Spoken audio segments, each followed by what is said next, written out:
दोस्तों, अपनी पाठशाला यूट्यूब चैनल पर आप सभी का स्वागत है। आज हम हिंदी साहित्य में आचार्य रामचंद्र शुक्ल का काल विभाजन पढ़ेंगे, जिसमें कि रामचंद्र शुक्ल ने हिंदी साहित्य के 900 वर्षों के कालखंड को 4 भागों में बांटा है। उन्होंने अपना पहला काल विभाजन बताया। उन्होंने जो अपने आदिकाल आता है, आदिकाल को आचार्य रामचंद्र शुक्ल ने वीरगाथा काल कहा। वीरगाथा काल का समय बताया उन्होंने 1050 विक्रम संवत से 1375 विक्रम संवत, जिसको कि हम इस सवाल अगर विक्रम संवत, इन्होंने तो विक्रम संवत ही बताया, लेकिन सवाल आता है तब ईस्वी पूछ लेते हैं हमसे। तो अगर ईस्वी पूछ लेते हैं तो हमें 1050 में 57 माइनस कर देना है, और अगर ईस्वी में दिया हुआ और विक्रम संवत पूछता हो तो हमें 57 प्लस कर देना है।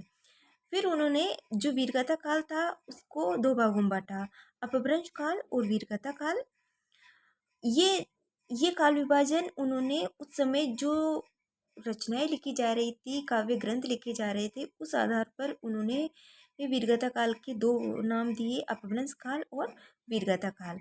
आगे है दूसरा काल बताया उन्होंने भक्ति काल, जिसका उन्होंने अन्य नाम दिया पूर्व मध्य काल, जिसका समय बताया उन्होंने 1375 से 1700 विक्रम संवत। उन्होंने भक्ति काल को 2 भागों में बांटा, निर्गुण धारा और सगुण धारा। निर्गुण धारा को 2 नाम दिए उन्होंने, ज्ञानाश्रयी और प्रेमाश्रयी।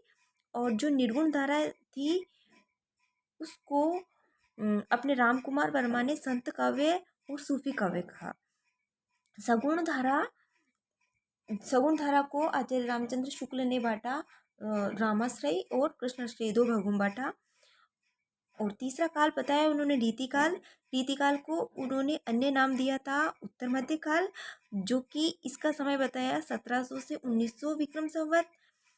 और चौथा काल बताया उन्होंने आधुनिक काल, जिसको कि आचार्य रामचंद्र शुक्ल ने अन्य नाम दिया था गद्य काल, और इसका समय बताया उन्होंने 1900 से 1984 विक्रम संवत।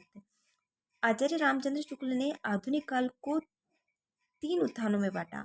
प्रथम उत्थान काल, जिसको कि हम भारतेंदु युग कहते हैं, द्वितीय उत्थान काल जिसको कि हम द्विवेदी युग भी कह सकते हैं, और तृतीय उत्थान काल जिसको कि हम छायावादी युग कहते हैं। इस प्रकार आचार्य रामचंद्र शुक्ल ने हिंदी साहित्य में जो काल विभाजन किया, ये बहुत इम्पोर्टेंट होता है। और जितने भी विद्वानों ने काल विभाजन किया, जिसमें से मतलब सबसे ज़्यादा सवाल इसी में से आते हैं, और ये बहुत इम्पोर्टेंट है। इस प्रकार आज हमने आचार्य रामचंद्र शुक्ल का काल विभाजन पढ़ा। आगे भी हम ऐसे ही वीडियो लाते रहेंगे। तब तक के लिए नमस्कार।